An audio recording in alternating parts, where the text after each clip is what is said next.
Assalamualaikum warahmatullahi wabarakatuh. Jadi pada video kali ini kita akan membahas soal-soal matematika di Ayo Kita Berlatih 6.3 halaman 31 buku paket matematika kelas 8 kurikulum 2013 dengan edisi revisi 2017. Oke, langsung saja kita bahas soalnya.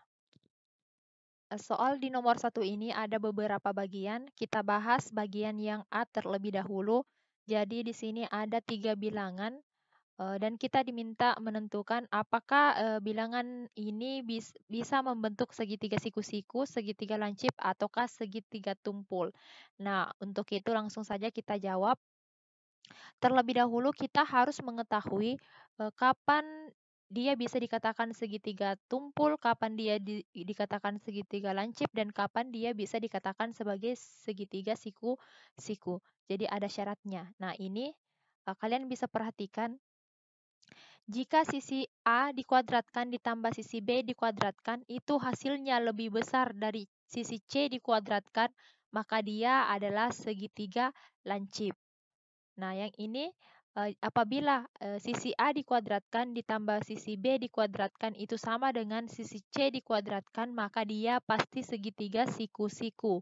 Dan yang terakhir, apabila ada sisi A dikuadratkan ditambah sisi B dikuadratkan, dan dia hasilnya lebih kecil dari sisi C dikuadratkan, maka dia segitiga tumpul.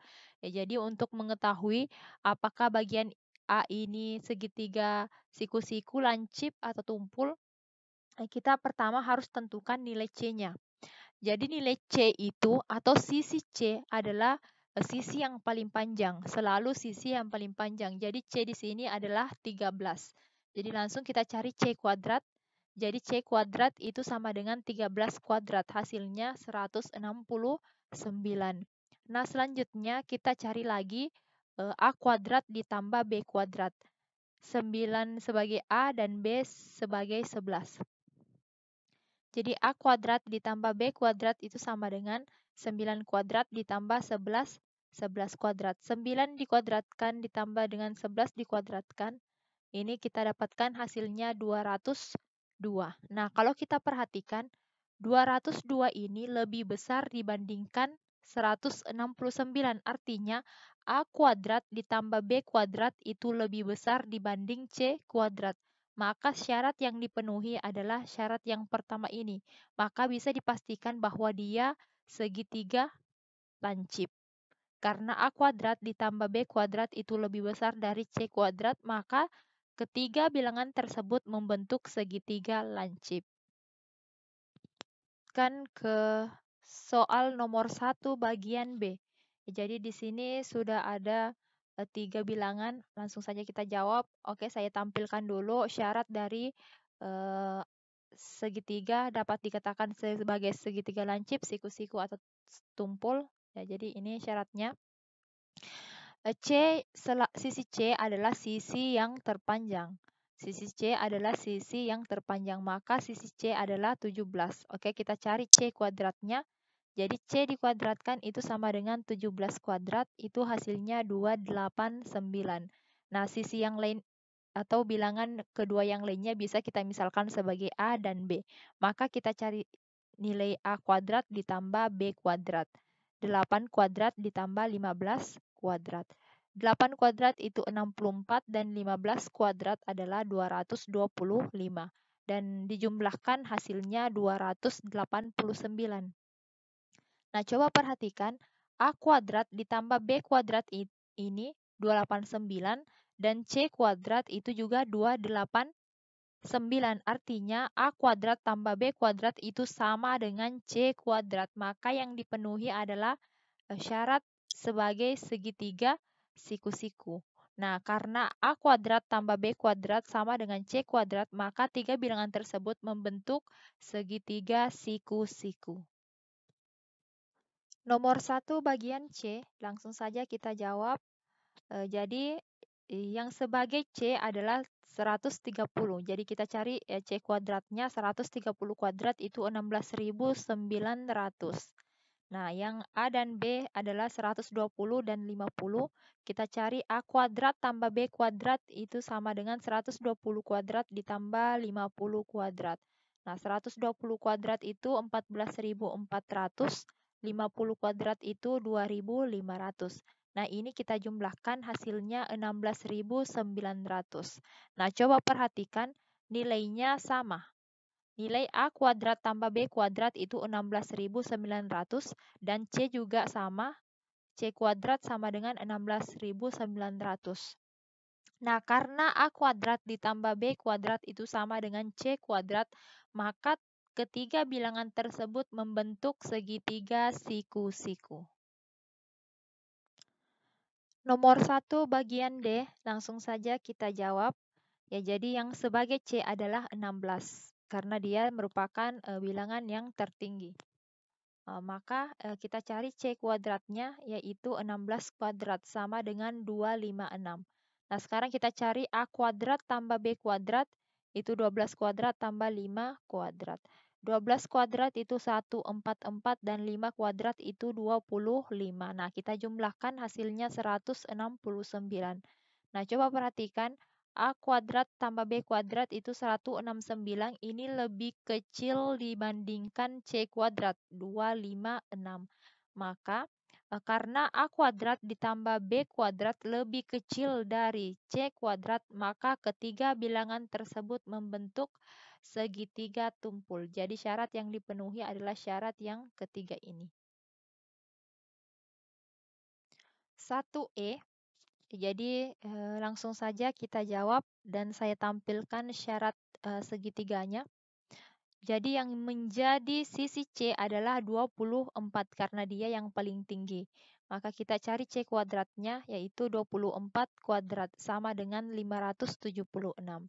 Nah, setelah itu kita cari lagi A kuadrat tambah B kuadrat itu 20 kuadrat ditambah 10 kuadrat. 20 kuadrat itu 400 dan 10 kuadrat itu 100.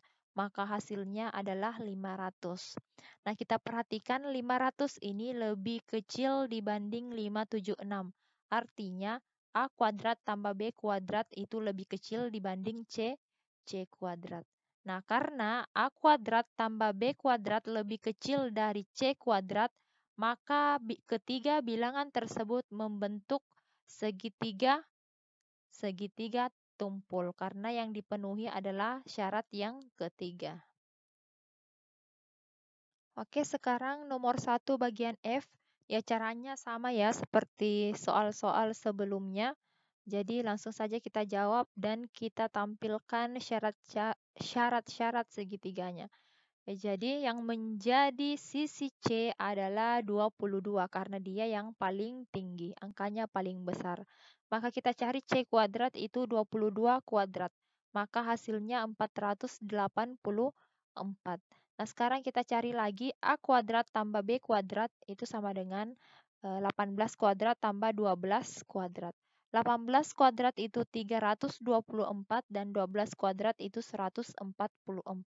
Kita jumlahkan dan hasilnya 468.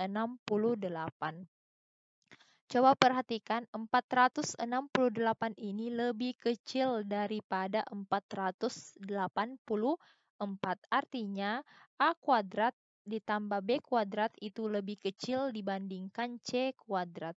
Nah, karena A kuadrat tambah B kuadrat lebih kecil dibanding C kuadrat, maka ketiga bilangan tersebut membentuk segitiga tumpul lagi. Ya, ini ya syarat yang ketiga.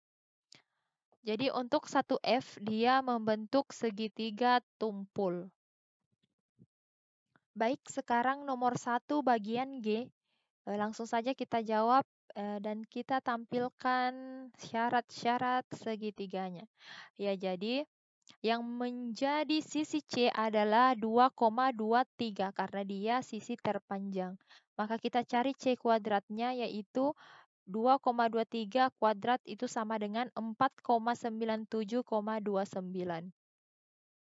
Selanjutnya kita cari A kuadrat ditambah B kuadrat, maka 1,73 ditambah dengan 1,41 kuadrat.